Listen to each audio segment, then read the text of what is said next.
अस्सलाम वालेकुम जी। Welcome to doctor Imran's official और आज की वीडियो में खुश आमदीद। नाज़रीन, आज की जो वीडियो है इसमें बेसिकली हम डिस्कस करेंगे एक ऐसा डिसऑर्डर जो बच्चों में होता है और ये डिसऑर्डर बेसिकली है, इसको हम कहते हैं ADHD। ADHD बेसिकली बच्चों की बीमारी है और ये इनिशियली जो है ना बाय बर्थ अपीयर होती है। तो आज हम ये डिस्कस करेंगे कि ADHD बेसिकली क्या प्रॉब्लम है, इसकी डेफिनेशन को हम देखेंगे और फिर इसकी साइन एंड सिम्टम्स को हम डिस्कस करेंगे। फिर उसके बाद हम देखेंगे कि बेसिकली काजेज़ कौन सी है ADHD की, और फिर लास्ट में हम इसका ट्रीटमेंट और इसको मैनेज कैसे किया जाए वो डिस्कस करेंगे। So stay tune with us. और अगर आप चैनल पे न्यू हैं तो एक रिक्वेस्ट छोटी सी कि चैनल को सब्सक्राइब कर दीजिए और बेल आइकन को दबा दें ताकि जो भी लेटेस्ट वीडियो है वो आपको मिल सके। तो चलते हैं नाज़रीन अपनी आज की वीडियो की तरफ। सबसे पहले तो अगर देखा जाए तो ADHD बेसिकली है क्या, इसको अगर इसका मुखफ़िफ़ देखा जाए तो ADHD का मतलब है attention deficit hyper activity disorder. यानी कि बेसिकली ए से बनता है अटेंशन, बेसिकली अटेंशन मीन जो तवज्जो होती है उसको, और डी मीन्स बेसिकली डेफिसिट, जो अटेंशन होती है ऐसे बच्चे की जो तवज्जो होने वाली खासियत होती है वो कम होती है, डेफिसिट होती है उसमें। और हाइपर एक्टिविटी डिसऑर्डर मीन्स के वो हाइपर एक्टिव होता है बच्चा, वो बहुत ज़्यादा ऐसे फंक्शंस करता है जिसमें जो नॉर्मल बच्चा जो है वो नहीं करता। तो ये बेसिकली ADHD है। और बेसिकली अगर देखा जाए तो ये प्रॉब्लम क्या है, ये बेसिक प्रॉब्लम अगर देखा जाए तो ये कॉमन चाइल्ड्स के अंदर common basically neuro developmental disorder है। यानी कि जो बेसिकली न्यूरो डिसऑर्डर के ब्रेन बेसिकली डेवलप नहीं हो पाता, जिसकी वजह से ADHD प्रॉब्लम होती है। अब अगर देखा जाए तो ADHD के अंदर बच्चे के साथ क्या होता है, बच्चे को ट्रबल इन पेइंग अटेंशन, यानी कि बच्चे को सबसे ज़्यादा ट्रबल किस चीज़ की होती है, मुश्किलात किस चीज़ की होती है कि वो मुतवज्जो नहीं हो सकता। ये सबसे बड़ी प्रॉब्लम बच्चे के साथ होती है। और सेकेंडली जो प्रॉब्लम बच्चे के साथ होता है that is controlling impulsive behaviour, यानी कि जो इम्पल्सिव बिहेवियर होता है वो बच्चा कंट्रोल नहीं कर पाता। अब इम्पल्सिव बिहेवियर क्या चीज़ है? इम्पल्सिव बिहेवियर जो है ये बेसिकली में एक्ट विदाउट थिंकिंग, यानी कि कोई भी काम अगर करना है तो बगैर सोचे समझे करना है। ये नहीं उसमें बच्चे के जहन में आएगा कि मुझे ये काम करने से कितना नुकसान हो सकता है, वो कर गुजरता है। तो ये बेसिकली इम्पल्सिव बिहेवियर इसको कहते हैं। अब अगर इसके साइन एंड सिम्टम्स को हम देखें कि इसके साइन एंड सिम्टम्स कौन कौन से हैं।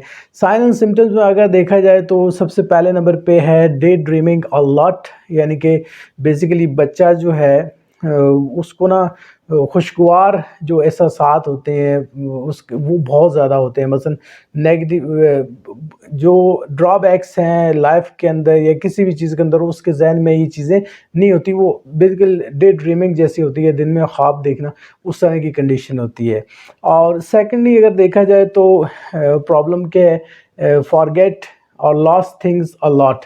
तो ऐसा बच्चा जो है वो कोई भी चीज़ वो भूल जल्दी जाता है और भूलने की आदत बहुत ज़्यादा होती है। उसको खिलौना एक जगह रखा भूल गया दूसरी जगह, तो बेसिकली लॉस्ट थिंक अलॉट, उससे जो चीज़ें हैं वो बहुत ज़्यादा खो जाती हैं। ये बेसिक प्रॉब्लम्स है। फिर उसके बाद तीसरे नंबर पे अगर साइन एंड सिम्टम्स देखा जाए तो ऐसे बच्चे जो है ना टू मच टॉकटिव होते हैं, बहुत ज़्यादा बोलते हैं। और नेक्स्ट अगर देखा जाए तो अननेसेसरी जो रिस्क है उसको वो अननेसेसरी रिस्क लेते हैं, यानी कि बिल्कुल जिसकी ज़रूरत नहीं होती रिस्क लेने की, वो भी ये बच्चे वो रिस्क ले लेते हैं, जिसकी वजह से वो कोई ना कोई लॉस का बायस बनता है, उनकी हेल्थ के ऊपर कोई ना कोई ऐसा इशू आ जाता है। तो ये बेसिक जो है ना अननेसेसरी रिस्क है। और रेजिस्टिंग टेम्परामेंट, ऐसे बच्चे जो है उनका जो टेम्परामेंट होता है वो बेसिकली रेजिस्ट करने का होता है, मज़ामत करने का होता है। कोई भी काम अगर वो आप उसको रोकेंगे तो उस काम को वो रेजिस्ट करेगा, आगे से उसको मज़ामत अपनी दिखाएगा। और फिर उसके बाद अगर छठे नंबर पे देखा जाए तो ट्रबल वाइल टेकिंग टर्न, यानी कि जब वो मुड़ेगा, मोड़ यानी कि कहीं भी एरिया से वो टर्न करने की कोशिश करेगा तो उसमें उसको बहुत ज़्यादा प्रॉब्लम्स आएंगी, उसका बैलेंस जो है वो ख़राब होगा, गिर जाएगा। तो ये भी एक बड़ी जो है ना साइन एंड सिम्टम है इसकी। और फिर उसके बाद लास्ट पे अगर देखा जाए तो having difficulty getting along with the others, यानी कि उसका बाकी लोगों के साथ जो चलना है, गेट टुगेदर करना है, वो बहुत मुश्किल होता है। वो बस अकेले ही सारी चीज़ें हैंडल करने की कोशिश करता है। तो ये तो बेसिकली साइन एंड सिम्पटम्स है जो हमने एडीएचडी में डिस्कस किए। अब अगर टाइप्स को देखा जाए तो एडीएचडी की 3 टाइप्स हैं। सबसे पहले नंबर पे हमारे पास जो आती है प्रीडोमिनेंटली इंटेंशन प्रेजेंटेशन उसको कहते हैं, जिसको पीआईपी भी आप कह सकते हैं। तो ये प्रीडोमिनेंटली इंटेंशन प्रेजेंटेशन जो है, इसके अंदर देखा जाए तो बच्चे के साथ जो 2 प्रॉब्लम्स होते हैं वो क्या हैं, हार्ड टू ऑर्गेनाइज और फिनिश टास्क। सबसे पहली बात ये है कि जो बेसिकली टाइप है जिसको हम पीआईपी कहते हैं, इसके अंदर बच्चे का जो बेसिक प्रॉब्लम है कि एक वो कोई भी काम है उसको ऑर्गेनाइज नहीं कर सकता, और अगर ऑर्गेनाइज कर भी लेगा तो उसको फिनिश अच्छे तरीके से नहीं करेगा। वो टास्क कोई भी उसको देंगे वो फिनिश नहीं कर पाएगा। तो ये बेसिकली जो पहली टाइप है इसमें ये प्रॉब्लम आता है। फिर अगर दूसरी टाइप्स जो देखें तो predominantly hyper active impulse presentation इसको हम कहते हैं। इसको PHIP भी आप कह सकते हैं। अब ये PHIP की जो है, इसमें क्या होता है, इसमें बच्चे के अंदर जो बेसिकली सिम्टम्स आती हैं ज़्यादा ज़ाहिर होती हैं। टू मच टॉकटिव होता है, बहुत ज़्यादा बच्चा बोलता है, और hard to sit for a long time for meal और फॉर वर्क। जो भी अगर बच्चा इस किस्म के प्रॉब्लम में होगा तो उसके साथ सबसे बड़ा प्रॉब्लम ये होगा कि उसको एक जगह पे बैठना जो है ना उसके लिए बहुत ज़्यादा मुश्किल हो जाएगा। मसलन ये कि ना वो खाना बैठ के एक जगह खा सकता है, थोड़ा सा उसको पीछे पीछे उसके फिर के खाना खिलाना पड़ेगा मदर को। तो ये उसमें basically predominantly hyper active impulse presentation के हवाले से देखा जाए तो ये इसमें साइन एंड सिम्टम्स है। फिर उसके बाद जो थर्ड टाइप इसकी आती है उसको हम कहते हैं कंबाइन प्रेजेंटेशन। कंबाइन प्रेजेंटेशन में बेसिकली जो हम ये दोनों टाइप्स अभी डिस्कस किए हैं, दोनों टाइप्स आ जाती हैं, इसमें दोनों सिम्टम्स आ जाती हैं। एक कंबाइन प्रेजेंटेशन में अगर देखा जाए तो बच्चे के साथ सबसे पहले ऑर्गेनाइज नहीं कर पाएगा किसी काम को, अगर काम को ऑर्गेनाइज कर पाएगा तो उसका टास्क जो है वो पूरा नहीं कर पाएगा, उसको फिनिश नहीं कर पाएगा, और देन जो है ना टॉकटिव होगा और एक जगह बैठ नहीं सकेगा लॉन्ग टाइम के लिए। तो ये सारी जो है ना ये बोथ प्रेजेंटेशंस में आ जाता है। तो ये तो हमारे पास अगर देखा जाए तो टाइप्स आ गए। अब हम आते हैं काजेज़ की तरफ कि बेसिकली इसकी वजूहात क्या हैं, एडीएचडी की वजूहात क्या हैं। अच्छा, इसकी वजूहात देखा जाए तो वैसे मोस्टली हम डिस्कस जो करते हैं न्यूरो डिसऑर्डर्स को डिस्कस करते हैं, तो वो किसी न किसी बेसिकली ऐसा कोई ना कोई प्रॉब्लम होता है जिसके वजह से कोई आबा अजदाद के अंदर हो सकता है या और कुछ इश्यूज़ हो सकते हैं उनकी वजह से। लेकिन यहाँ पे एक चीज़ जो है, एडीएचडी बच्चे हमेशा मोस्टली काजेज़ आप सुनेंगे तो आप हैरान रह जाएंगे कि ये बेसिकली हमारी अपनी गलती की वजह से होता है। ये अगर बच्चे के अंदर एडीएचडी हो तो हमारी गलती की वजह से कैसे होता है ये भी देख लीजिएगा। तो अब अगर देखा जाए सबसे पहले तो पहली जो है ये तो कॉमन नहीं है, इसको आप सिंपल मैं कह दूं कि जो ब्रेन इंजरी है, ये कोई भी ब्रेन इंजरी अगर होगी तो ये तो बाय बर्थ नहीं है, बर्थ के बाद अगर इंजरी होती है तो उसकी वजह से एडीएचडी बच्चे को हो सकता है।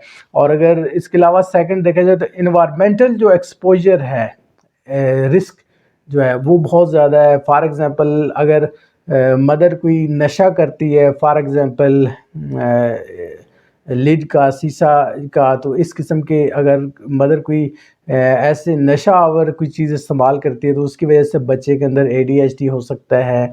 फिर उसके अलावा अगर देखा जाए अगर मदर ड्यूरिंग प्रेगनेंसी जो है अल्कोहल और टोबैको वगैरह का अगर यूज़ करती हैं तो उसकी वजह से भी ये एडीएचडी प्रॉब्लम हो सकता है। फिर उसके बाद प्री मैच्योर डिलीवरी, अगर डिलीवरी जो है वक्त से पहले हो जाएगी, लेट्स सपोज 9th मंथ से पहले 7th मंथ तक हो जाएगी तो वो प्री मैच्योर चाइल्ड कहलाएगा। उसमें एडीएचडी का प्रॉब्लम हो सकता है, उसकी जो बेसिकली न्यूरो डेवलपमेंटल जो है वो डिसऑर्डर हो सकता है इसमें।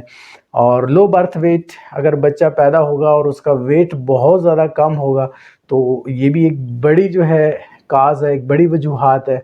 और फिर सबसे एक बड़ी रीज़न जो है टेंस ड्यूरिंग प्रेगनेंसी। तो मोस्टली ये भी देखा गया है कि जो रिसर्चेज आई हैं उसमें बताया गया है कि मदर अगर ड्यूरिंग प्रेगनेंसी टेंस होगी, अगर उसको जहन के ऊपर दबाव होगा, टेंशन होगी, तो उससे भी जो है ना ADHD का प्रॉब्लम हो सकता है बच्चे के अंदर। तो ये तो बेसिकली हमने वजूहात डिस्कस की इसके बाद। अब इसके बाद आ जाते हैं ट्रीटमेंट के ऊपर। ट्रीटमेंट जो है ना इसमें आपकी मैनेजमेंट आ जाती है और उसको आपने कैसे मैनेज करके चलना है ऐसे बच्चे को। उसमें अगर देखा जाए तो ट्रीटमेंट में सबसे पहला तो जो स्टेप है, कोई भी बिहेवियरल थेरेपिस्ट जो है वो आप बुलाएंगे, उससे थोड़ा सा गाइडेंस लेंगे कि बच्चे को कैसे ट्रीट किया जाए, वो कुछ सेशंस देंगे। तो बेसिकली तो देखा जाए तो ये सेशंस जो है ना बहुत कॉस्टली होते हैं, approximately 3000 to 4000 per day charge करते हैं। But it is much expensive, ये बहुत ज़्यादा एक्सपेंसिव है और नहीं इतना बर्दाश्त कर सकता। तो इसलिए कहा जाता है ट्रीटमेंट के तौर पर कि पेरेंट्स जो है ख़ुद अपनी ट्रेनिंग लें, कुछ बिहेवियरल थेरेपिस्ट जो हैं उससे ट्रेनिंग ले लें। तो ये जो ट्रेनिंग है ये basically first line treatment consider किया जाता है। तो अगर देखा जाए तो ADHD में अगर ट्रीटमेंट को देखा जाए तो फर्स्ट लाइन ट्रीटमेंट कौन सा है, पेरेंट ट्रेनिंग। पेरेंट्स की ट्रेनिंग करनी चाहिए कि उसको बच्चे को, जो ADHD के बच्चे हैं वो बेसिकली किस तरह उनको हम हैंडल कर सकते हैं। तो उसमें अगर देखा जाए तो ये ट्रेनिंग बहुत इम्पोर्टेंट मैटर करती है। फिर अगर देखा जाए जो मैनेज करने में कुछ और सिम्टम्स भी आती हैं। मसलन ऐसा नहीं है कि आप सिर्फ सेशंस ले लें और सेशंस के बाद आप देखें कि हाँ बच्चा बेहतर हो जाएगा, ऐसा बिल्कुल नहीं है। जब तक आप उसकी जो है ना हैबिट्स के ऊपर भी नहीं देखेंगे। फॉर एग्जांपल हैबिट्स में अगर मैनेज करने में देखें तो सबसे पहले नंबर पे हेल्दी ईटिंग हैबिट्स, यानी कि जो खाना आप उसको खिलाएं वो हेल्दी खिलाएं। ऐसा नहीं है कि बाहर का खाना आप बच्चे को खिलाएं और आप कहें कि बच्चा ADHD से बाहर निकल आएगा, ऐसा नहीं है। क्योंकि उसकी रीज़न ये है कि जब बाहर के फास्ट फूड खिलाएंगे, बाहर का खाना खिलाएंगे तो डेफिनेटली बच्चे की सेहत के ऊपर बुरा असर पड़ेगा और फिर ऐसे बच्चों का इम्यूनिटी सिस्टम भी डिस्टर्ब होता है, वो और ज़्यादा प्रॉब्लम हो सकता है। तो ये जो हेल्दी हैबिट्स है ना खाने की, ये रखनी चाहिए। खजूर जो है वो बेस्ट है, बेसिकली नर्व्स को स्ट्रॉन्ग करती है, वो खिलाएं बच्चे को। और इसके अलावा सेकंड नंबर पे अगर देखा जाए तो फिज़िकल एक्टिविटी आ जाती है। बच्चे की जो फिज़िकल एक्टिविटी है उसके ऊपर पूरी तवज्जो दें।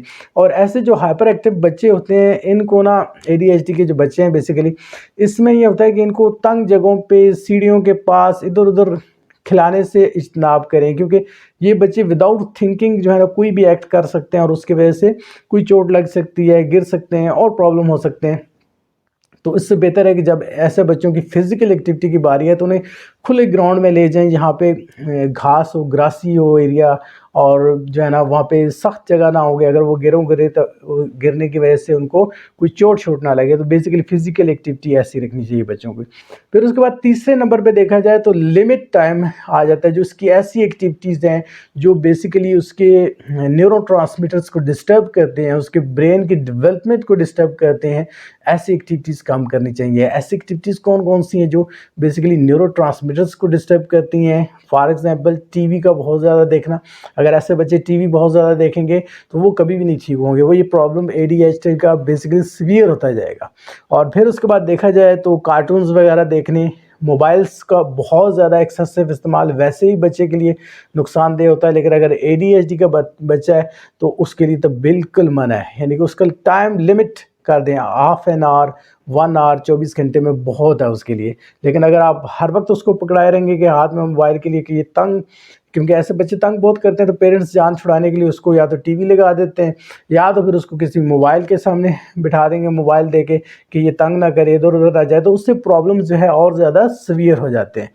फिर उसके बाद लास्ट में अगर देखा जाए तो सबसे इम्पॉर्टेंट चीज़ जो है that is the recommendation of good sleep.